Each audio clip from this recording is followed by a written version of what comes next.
So why don't we have information about Jesus between the ages of 12 and 30? Why didn't gospel writers write more?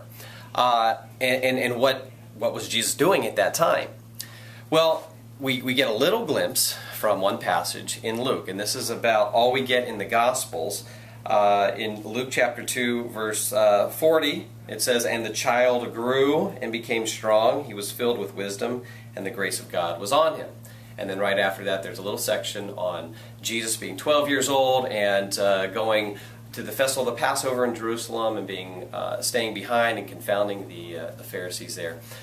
That's about all we have in terms of the information about Jesus from the Gospels. Now, why is this the case? Well, the Gospel writer's purpose wasn't to give us an exhaustive biography about Jesus. It's not like a lot of our modern day biographies where you get kind of birth through death information about someone.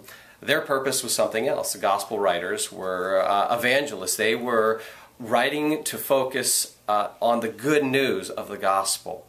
And so what we find is the focus of the information that we have on Jesus in the Gospels is his ministry, his death, his resurrection, and his identity. These are the focus, not his childhood years. And so what's really central to the Gospel are the death and the resurrection of Jesus, and the Gospel writers focus on that because they're writing for a particular purpose. Not to give us an exhaustive biography, but really to give us the good news about Jesus. You've got a few some Gnostic Gospels that seem to try and fill in some of that, but even the most skeptical scholars would agree that this is not reliable information about Jesus' childhood years. And so that is why we have a limited amount of information about his early years, and the focus is on his later years. And of course, nothing significant follows from the fact that we don't have information about those missing years, 12 to 30. We can assume that, as Luke said here, he was growing in wisdom.